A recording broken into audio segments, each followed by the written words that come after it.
The Nigerian Labour Congress speaks on reasons it called off protests on day 2, disagrees with the federal government on the implementation of the Memorandum of Understanding and Agreement between both parties.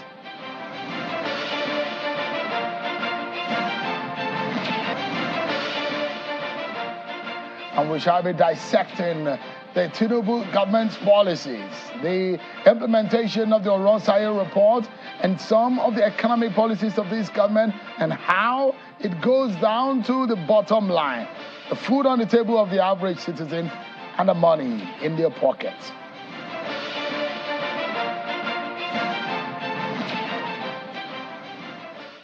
It's just about 2 minutes past 7 p.m. here in the nation's capital, Abuja. You're right on time for your evening daily dose of the latest coming in the world of politics on Channels Television. I'm Sean Wakibaloye. This is Politics Today. I'm in Abuja tonight. Let's give you an understanding of what our focus will be, largely on the concerns of the labor, the NLC, who went on the streets of Nigeria yesterday in most parts of the country, and they staged what they call the hunger protest, and agitating about the policies of government and how it affects the average citizens. They are complaining that the Nigerian people are hungry. But they've called off a strike on day 2. It was a 2-day warning strike they planned, but the day 2 never happened. So we'll be hearing what the NLC president told journalists today at the press conference, and also we'll be dissecting for you the economy situation in the country, the reasons behind the policies of government, and some of the issues affecting your life as a citizen of this country. Stick around with me, everyone, because we're about to dive into some of these issues. But we'll first of all check your political roundup stories.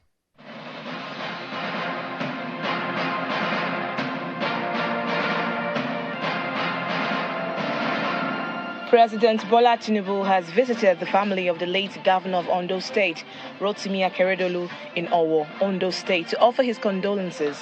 The president was accompanied by the state governor, Mr. Lucky Ayedatiwa, the deputy governor, Owolabi Adelami, and the former APC national chairman, Bisi Akonde. He was received by the widow, Betty Anyanwu Akeredolu, children, and some other relatives of the late governor. The Senate has confirmed the removal of Mr. Babatunde Irukera as the Chief Executive Vice Chairman of the Federal Competition and Consumer Protection Commission. The confirmation of the removal was announced after a brief debate in the Committee of the Whole, following an executive communication by the President seeking the Senate to consider the removal of Mr. Irukera. The Senate also passed a bill for an act to establish a national center for the coordination and proliferation and control of small arms and light weapons in Nigeria. The bill, which was read by the Senate leader, Senator Opeyemi Bamidele, skilled second and third reading before passing into law. The former presidential candidate and leader of the New Nigeria People's Party, Senator Rabiu Kwankwaso, has called on the people of Edo State to vote for the candidate of the party for the Edo State governorship election, Mr. Azeme Azena, in the September 21 governorship poll. Senator Kwankwaso made the call while presenting the certificate of return to the party's candidate in Abuja. He knows that the NNPP remains the only alternative party that can change the present situation of the state and provide good leadership. The deputy governor of Edo State, an aspirant in the just concluded Edo governorship primaries of the People's Democratic Party, Mr. Philip Shuaibu, is demanding for his certificate of return, claiming that he won the 2024 Edo State governorship primaries conducted by the party. The deputy governor, who arrived at PDP headquarters with some of his supporters, faulted the PDP National Working Committee for issuing the certificate of return to Mr. Asue Ighodalo, whom the party has recognized as its governorship candidate for the forthcoming state election. The Young Progressives Party has applauded President Bola Tinubu for the implementation of the Steve Oronsaye Committee report on restructuring and rationalizing federal government's parastatals and agencies 12 years after. According to a statement by its National Publicity Secretary, Mr. Egbeola Martins, the party asked the president to implement the full report, as the partial implementation of the report may not achieve the desired outcome. And from Adamawa State, where a former senator representing Adamawa Central Senatorial District, Senator Abubakar Gire, is asking President Bola Tinubu to establish an independent judicial commission of inquiry to carry out a forensic investigation and recover funds that have been looted in the last 12 years, especially in the area of petroleum subsidy. Senator Gire, who was speaking to journalists in Yola, Adamawa State, on the hardships Nigerians are going through, however, commended President Bola Tinubu for some of the measures being put in place towards finding solutions to the hunger and inflation.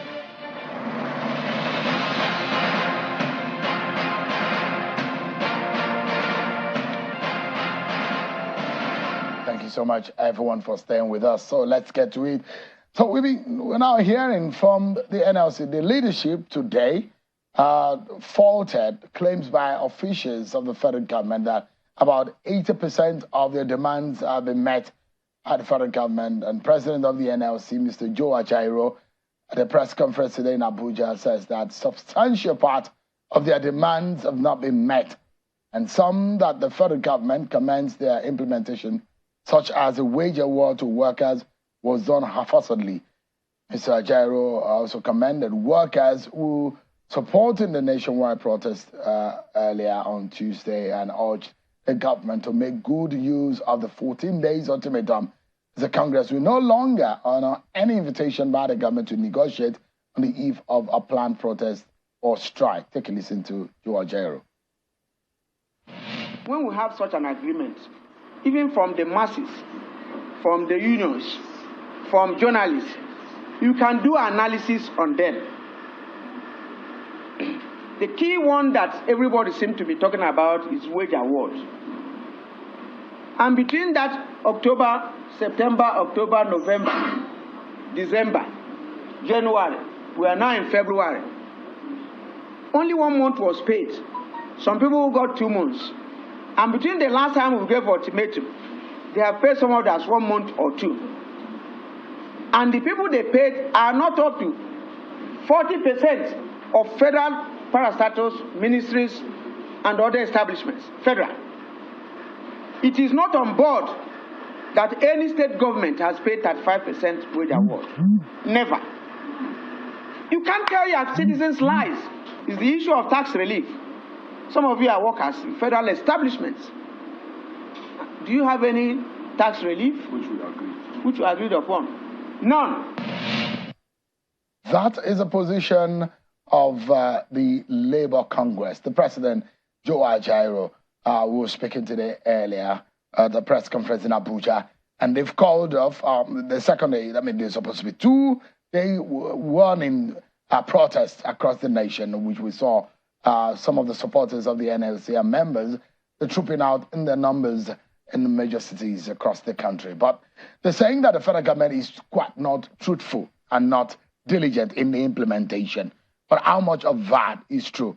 What is the true position of things? Yesterday on the program, we heard Minister of State for Labor, Honorable Onye George, who spoke to us about the implementation strategy and what they've done. But then let's get some more insight. Now that after that interview of yesterday, we are now getting more insight from the Labour, but let's hear directly from the presidency. I'm being joined by the special advisor to the president on information and strategy, Mr. Bayo Onanuga, who joins us virtually from Lagos. It's good to speak to you tonight, Mr. Onanuga. Yeah, thank you, Sharon, for inviting me. Thank you, Sharon, for inviting me. Thank you, Sharon, for inviting me. Thank you, Sharon, for inviting me. All right, then. Yeah, thank you so much. Let's get started. You heard in part what Mr. Joe Ajaero has said, that now they've given the federal government ultimatum, which is a fresh one, different from what they gave earlier, and they want the federal government to make good to the promise, to the letter and the spirit of the MOU. Let me get your reaction to some of what Mr. Ajaero said. I think Ajaero keeps shifting the goalposts. There was a meeting in October, and certain things were agreed upon. And I can tell you categorically that the federal government, headed by President Bola Tinubu, has substantially implemented the terms of that agreement. You can see the reaction of TUC. The LSC was not the only labor union, central labor union that was part of that agreement. The TUC was there. The TUC saw no reason for Ajaero's protests. and he pulled out. 65 unions also agree with UC and did not take part in the protest because it was unnecessary. The government has done substantially what was agreed upon. I was at a meeting, at a review meeting some weeks ago, where government was taking all the items agreed upon and which has been done. The way there was, the government was slow in implementing it. In fact, at a stage, the president himself had to call on the officials to know why they've not paid the 35,000 wage award to civil servants up to date. But I can tell you, as I'm speaking to you now, that has been done. Payment has been made. In fact, people have gotten about four of the money because they're supposed to spread till April when the minimum wage will come into effect. So that has been done. The other aspect of it, the CNG buses, of course, Labour should know that you don't buy CNG buses on the shelf. They have to be manufactured. And according to the review we did some weeks ago, the timeline is that before the end of May, April, May, the buses will come into this country, not just buses. Government is investing heavily in also bringing in tricycles. Almost about 10,000 of them are going to be brought in. So all these things have been done. But as I say, Akeredolu keeps changing goalposts, bringing in some new things which were not part of the agreement that they agreed upon in October. So let's get it clear.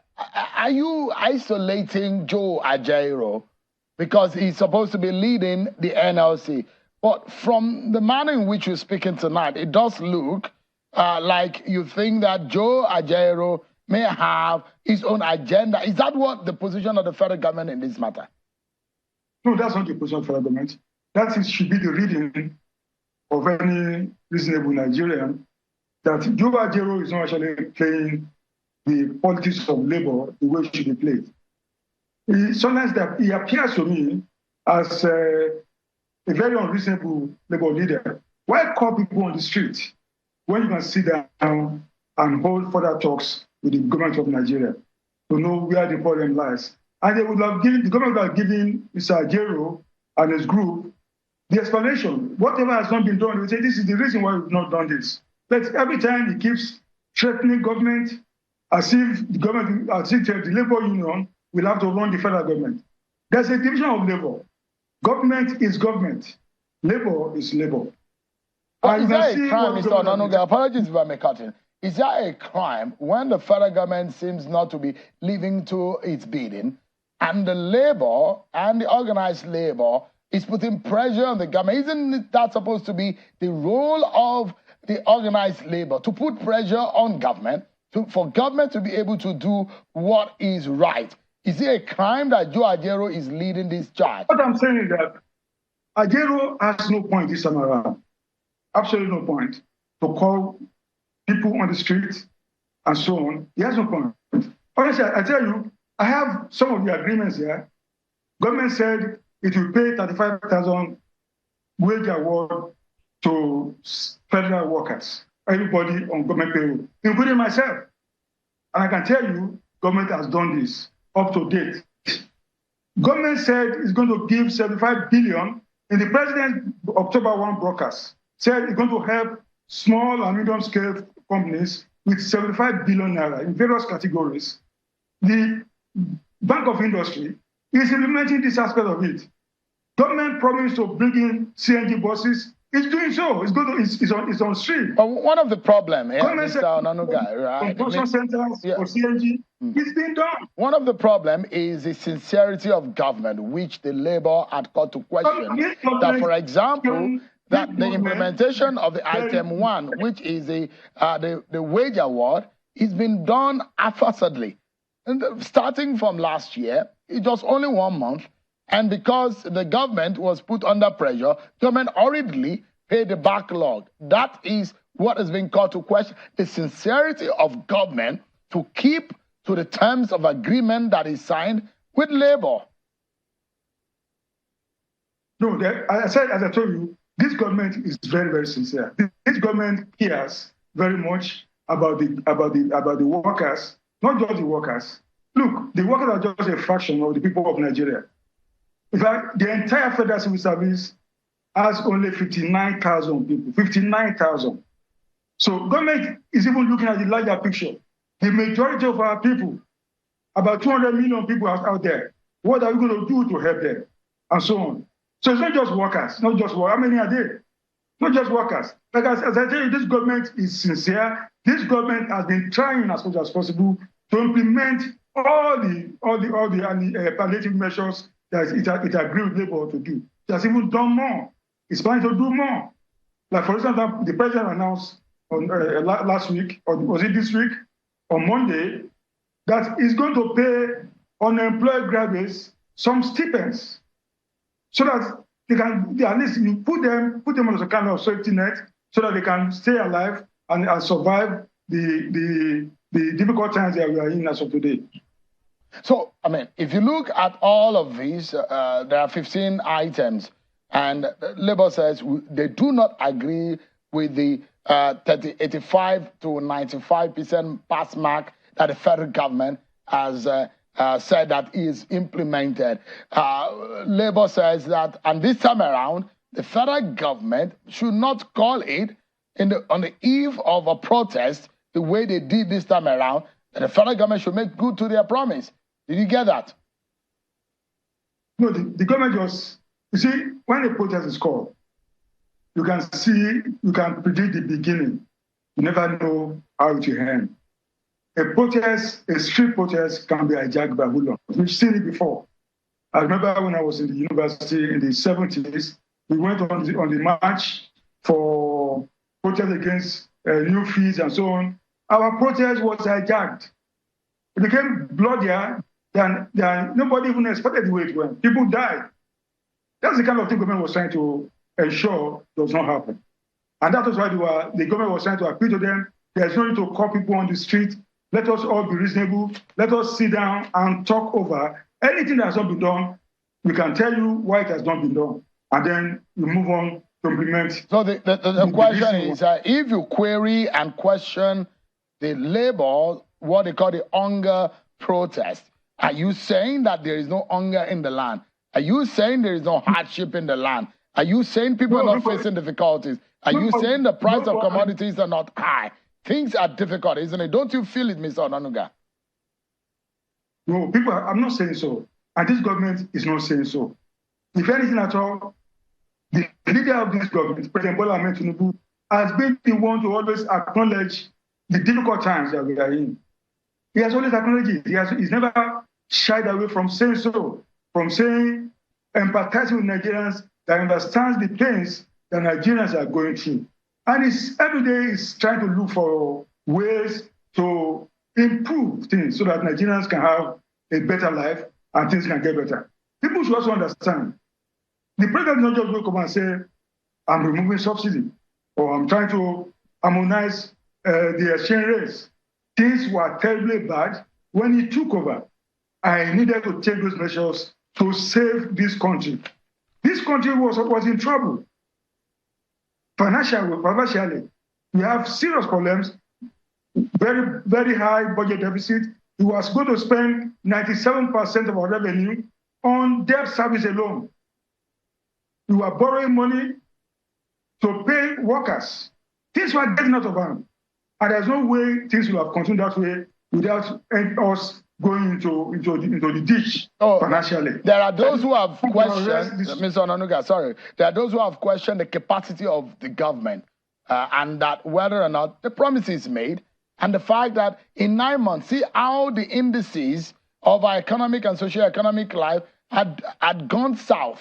And those who said that it doesn't look like this government has the capacity and the ability to be able to keep to his promise. In fact, there are those experts who believe that things have totally gone out of the hands of this government. There are those who say they are disappointed in what they believe is the capacity of the Bola Tinubu government to be able to deliver. Things are terribly bad, worse than we have ever seen in our history. Well, I don't agree with you. As I said, this government acknowledges the hardship that people are going through. But I don't agree with you that things have really gone down south. The statistics actually knock out the point you are raising. If you see what happened in the last quarter of the year, the fourth quarter, we had improvement in the GDP of this country. I think about 3.5%, higher than what we experienced in the third quarter, which was 2.something%. This year alone, the CBN governor said we are experiencing more inflow of this FDI, foreign inflow of money. More money is coming into the economy. So things are not really getting bad. They are not really getting worse, as people are saying. Things are looking up. The economy is going to pick up. And you can see the efforts of government to make sure that things are on stream. And when he invited the private sector to a meeting on Sunday.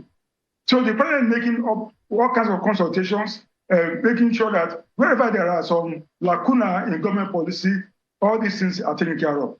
So the things are not looking down, as we said.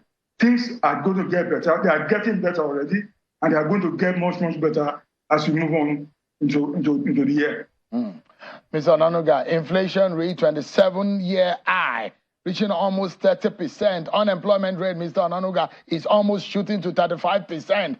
You look at the exchange rate is, up until a few days ago was almost 2,000.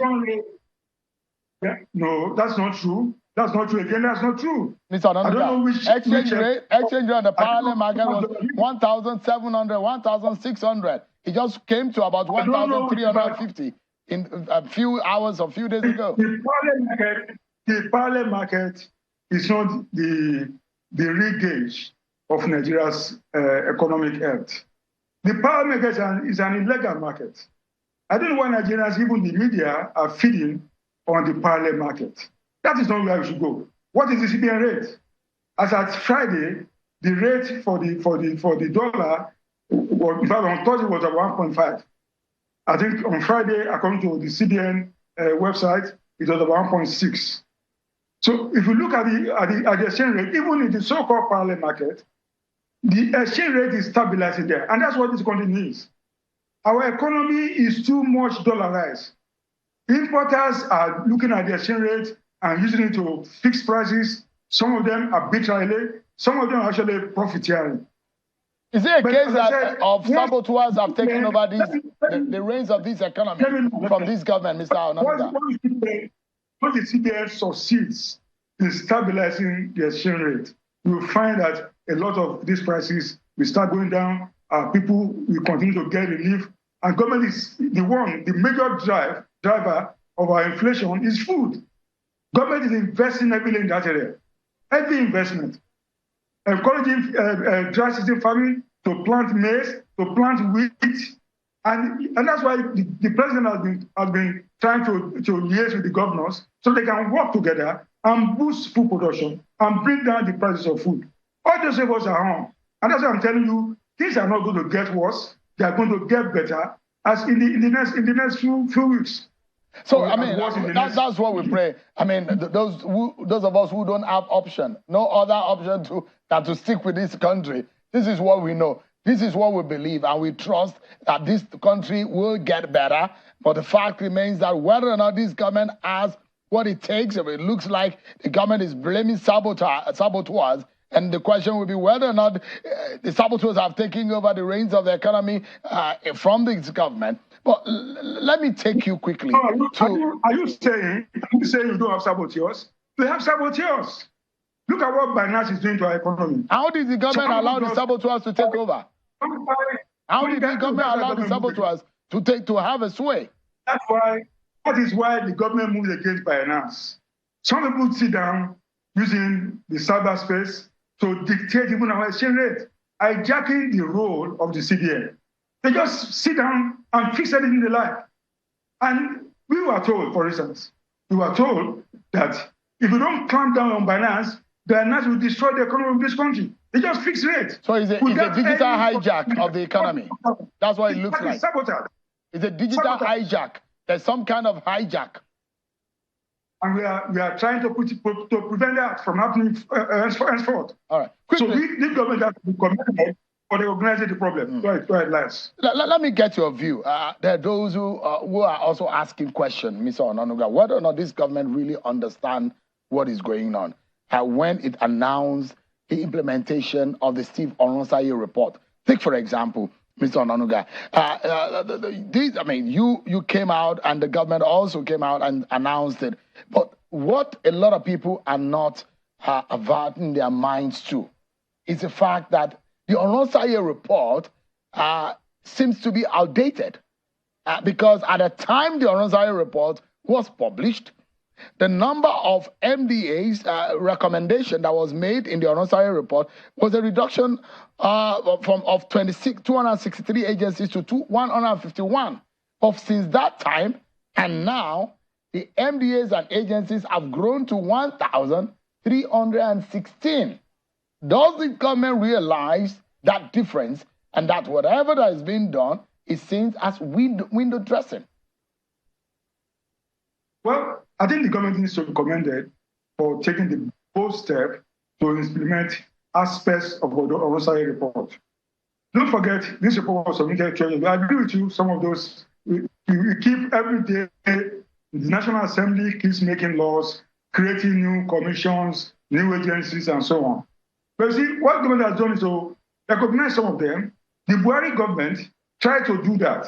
And what we did was to review the Buhari's government white paper on the Oronsaye report.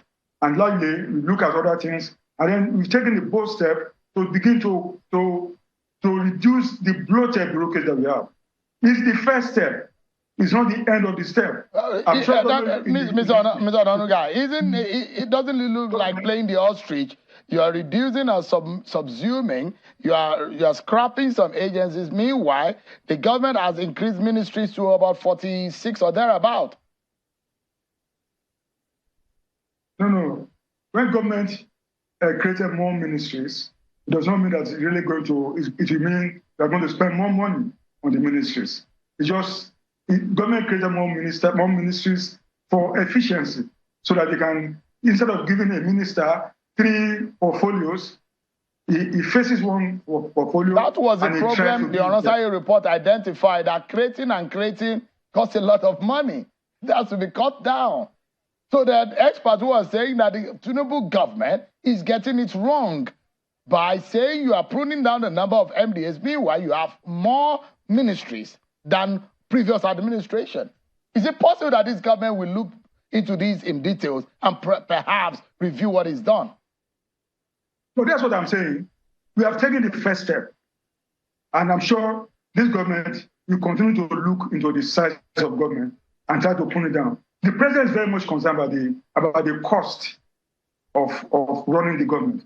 In this budget alone, 9.9 trillion, the current expenditure, is about 7% higher than what was allotted in 2022. So the president is very worried that we must find a way of bringing down the cost. And I'm sure this bold step that has been taken is the first step. I'm sure the government will continue to look at the structure of government to see where we can reduce the cost of governance. So thank you so much, Mr. Onanuga. But I just have about 20 seconds for your final word tonight. And my question to you is that, are you worried as a key member of this Tinubu government that there is some kind of loss in trust about the capacity of this government to deliver on its promises, a dwindling effect in the minds of your supporters who voted for this government about the capacity of this government? Just in 20 seconds, if you may respond to that. Well, I think what we have done is very clear. This government is on course. Is actually when we implemented the Oronsaye report, it's in our manifesto. And if we look at what we have done, we've done a lot within 9 months to show that we know what we are doing, and that we are going, as we promised Nigerians, we are going to lead Nigeria to a better. All right. We are, for people, we enjoy more prosperity, more better health, and a lot of things, a lot of goodies under this administration. The problem we are going to look at what we are doing revenue-wise. This government hopes to increase our revenue by almost 100% in this fiscal year. And once we have more money, we can imagine what we are going to do More money, more make party. sure that we are living. All right, thank you so much indeed. Mr. Bayo Onanuga is the special advisor to the President, Bola Tinubu, on information and strategy. Thank you so much for part of the you're taking on this program tonight. Thank you so much indeed. We'll take a break and we'll be speaking with our former federal lawmaker, a human rights activist, Senator Shehu Sani, will be joining me next on the program. Stay with me, everyone. We'll be right back.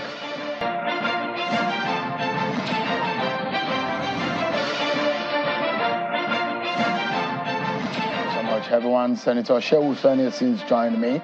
He's a former federal lawmaker and a human rights activist. Thank you so much, Senator, for joining us tonight. Thank you. How are you coping? Well, like any other person. So, I mean, what do you make of Labour's stance against the FG's position on this issue of Labour said the protest was largely about hunger. The federal government says NLC led by Joe Ajero is not sincere. I mean, it keeps shifting the goalposts at every time. What's your view? Well, first of all, it's necessary that we understand that Labour represent the interests, the aspirations, and the rights of Nigerian workers.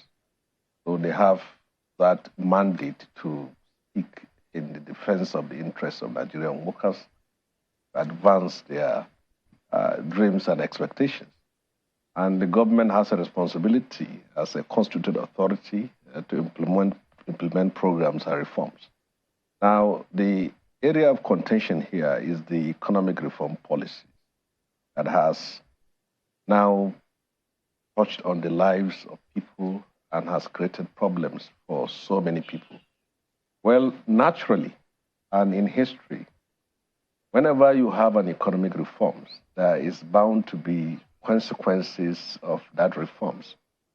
It has happened when Margaret Thatcher took over office in 1979-80. She implemented reforms in Britain that led to a number of issues. And then Deng Xiaoping in China, when he took over, the same thing with Mahathir Mohamad in Malaysia, Anwar in Indonesia, and several others in Brazil and Argentina.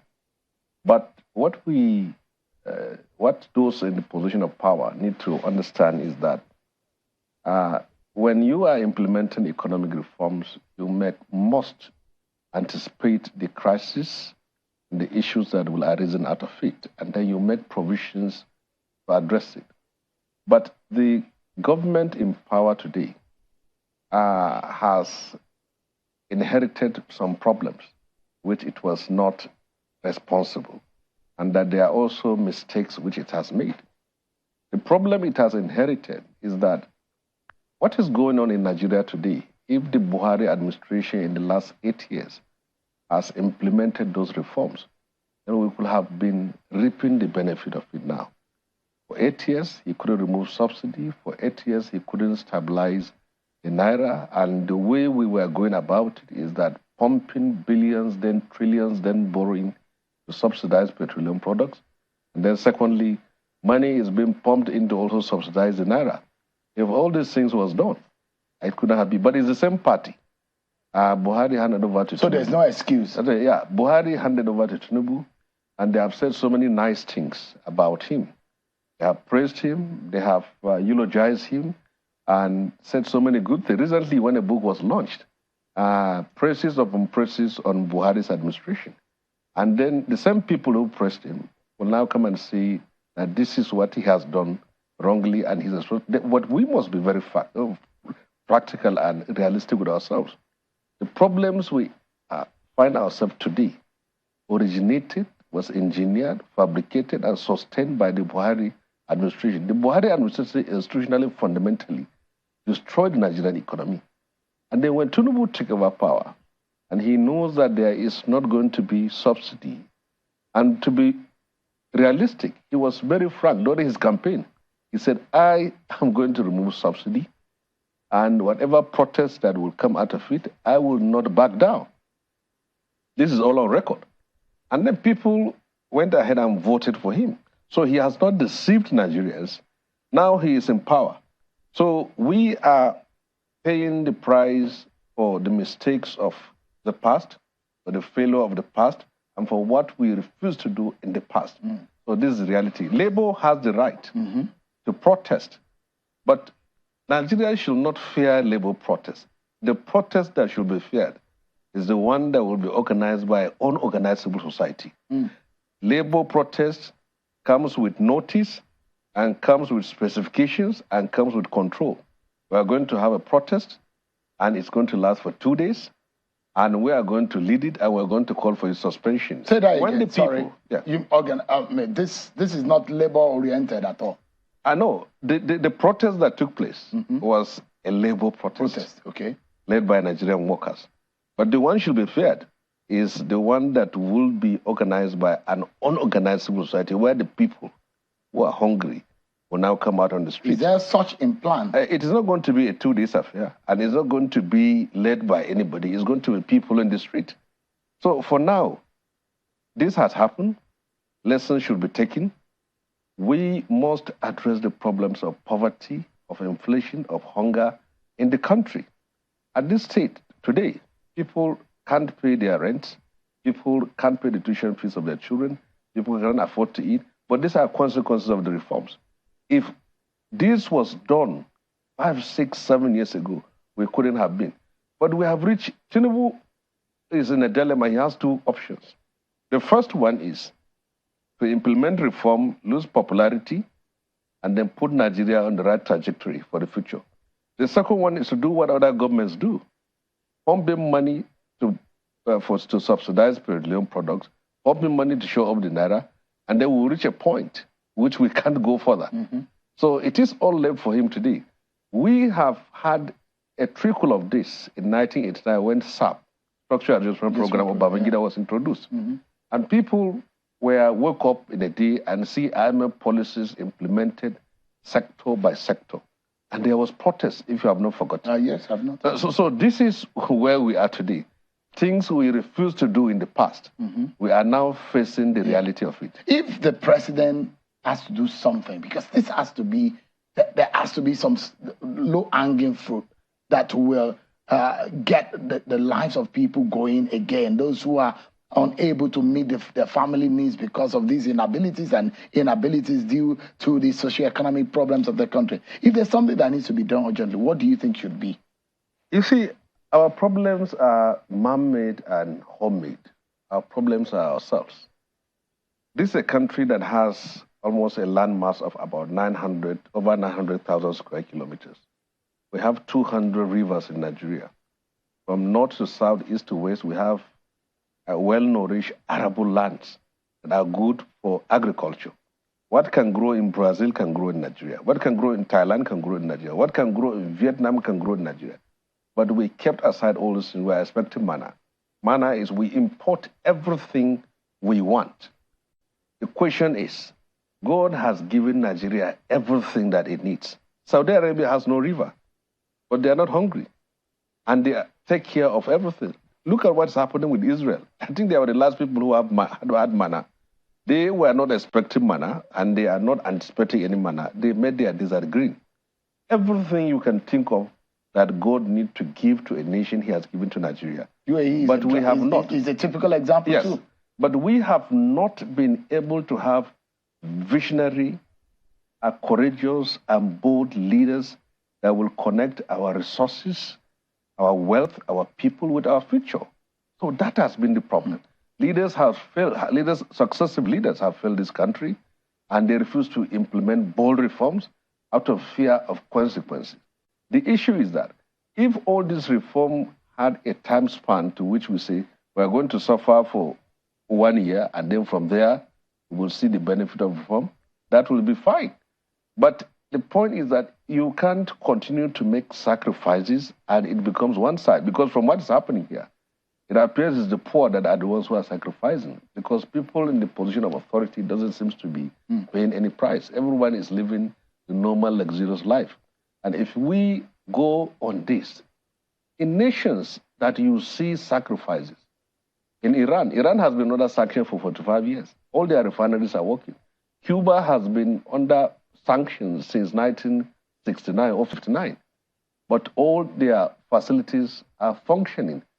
When a leader says make sacrifice. Let it sacrifice be seen in the lives of ministers, in the lives of governors, in the lives of senators, in the lives of people in position of power. But when sacrifice is only demanded of those on the lower strata of the society, this is the kind of problems you're going to have. And it comes to, I mean, I was reading Peter Obi's tweets about responding to the Oronsaye report, because this is part of the sacrifices that running government is too bogus, is too expensive for the meager resources that is coming into the national coffers. So you hear Peter Obi say that there must be a drastic cutting in the cost of governance, eliminating the overlapping of responsibilities to ensure that responsibilities are appropriately domiciled. So you look at some of we have a list of all of the MDAs, some that have been subsumed, some that have been scrapped, some that have been merged and transferred into other ministries. And Mr. Femi Falana, for example, has said this, and I'd like you to respond to it, comrade. He says, contrary to the belief in official cycles, the 12-year-old Steve Oronsaye report will not substantially reduce the enormous cost of governance in the country, as it does not reflect the current situation in the public service. No doubt the implementation of some of the recommendations of the panel will take appreciable time, as a measure of certain bodies require constitutional amendments or repeal of a number of statutes. However, in implementing the Oronsaye report, the federal government should ensure that the crisis of insecurity is not compounded through the retrenchment of hundreds of thousands of workers. Instead of downsizing the public service, the federal government should ensure that the two houses of the National Assembly are merged, while the number of ministers, special advisors, senior special assistants, and special assistants is significantly reduced. Do you agree with Mr. Falana? Falana is 100% right. But let me tell you this from this perspective. Most of these commissions were created by the National Assembly. When you are elected into office as a senator or as a member of the House of Reps, one of the factors that will be used to gauge your performance or your stewardship in office is the number of bills you are able to sponsor, and also the number of federal agencies you are able to also, that comes out from your bills. And as such, you see every year, legislators, the lawmakers come out with all sorts of ideas on commissions, on agencies, on boards, on bureau, on so many things. But we don't take cognizance of the fact that we are a poor country, a nation of 224 million people with such little resources. So we don't take it. Some of the agencies that we create in this country are so irrelevant and useless. And it is time actually to implement Oronsaye report. But Oronsaye report could have been updated. The president could have invited Oronsaye and his committee, or embellish more, create more committee, invite more people into the committee, appoint them, and then invite Oronsaye and say, update your report based on the fact that new commissions, agencies have been created after this report. Senator, look at and then from there you look at the irony. Since Jonathan's period, when the report was submitted, look at what happened. The recommendation says prune down the number of 263 agencies at the time was a problem to 151. But from that time till now, the number of ministries, departments, and agencies have increased to 1,316. Now, So every other year, we were creating an average of 300 ministries. If you live in Abuja today, there is hardly any street you will move without seeing an agency you never know the name of it in your lifetime.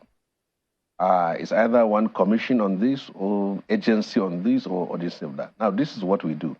Not only in Abuja, but we set up zonal offices in all the 6 geopolitical zones, and then we set up state offices, all expanding bureaucracy that we have to fund. Now, look at the number of these agencies that came after Oronsaye. So, if you look at what is being done now, is that it is simply let us implement this, but without thinking that this has gone out of date. So I believe that the only way to do justice to this is to invite Oronsaye. He has done a beautiful job to update his report.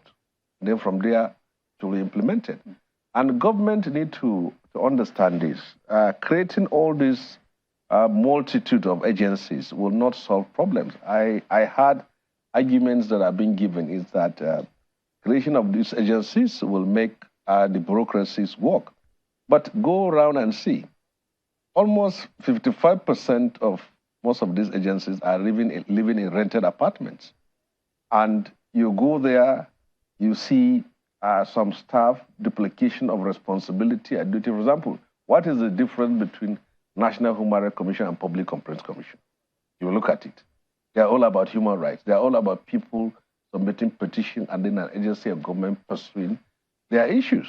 So if we are going to do a realistic reform, then it has to be fundamental. And again, the ruling party had made promises of a restructuring, which is a reset or reconfiguration of Nigeria. But it has not happened under Buhari administration. And it is expected that President Bola Tinubu, coming from that background, we have seen steps being taken to restructure this country. Restructuring this country will not only cut the cost of governance, but will make the country more efficient. And this is where you have a nation that has a House of Representatives and the Senate. Senegal was able to abolish the Senate. And what you have here, the functions of the Senate and House of Reps are the same. The difference is that we in the Senate, we confirm the appointments of Mr. President, and they don't do it in House of Reps. But other than that, it's the same. Now you have 360 people and 109 people, all serviced by the state in tens of billions of naira. So if we are going to cut the cost of governance, it's simply not being about merging ministries or harmonizing bureaucracies. Let's wrap this up. And perhaps one thing that the president can go to bed with as a final word from you tonight. If you can do that for me in 30 seconds. What would you say to President Bola Tinubu tonight if he wants to leave a lasting legacy? We all want him to succeed because it's in the interest of our nation. If you are to tell him something about this nation and what he needs to do urgently in 30 seconds, what would that be? From his agenda, there are three ones which are picked, which is security, economy, and agriculture. On security, I've actually seen a serious improvement. Yesterday, I moved from Kaduna to Abuja when I couldn't get a train. Train was suspended because of labor strike. But I've seen serious security presence, and that is a very good job and a positive step taken. On the economy, whatever reforms we are going to take, you have to take cognizance that this is a fragile country, a country that some say is sitting on a cake of gunpowder. And at every opportunity, people capitalize on it, and it's going to create a lot of problems. So Sudan started with protests. Look at what they have done to now. So economic reforms can only function when people are alive. So the need to bring out measures that will address the problems of poverty is needed now. Senator Shehu Sani, such a pleasure having you and having you talk to us on some of these issues. Thank you so much indeed. It's a pleasure. Thank you so much. Thank you. Senator Shehu Sani, former federal lawmaker and a human rights activist. That's our show for tonight, everyone. Many thanks for watching. I'm Sean Okimalo. God bless Nigeria.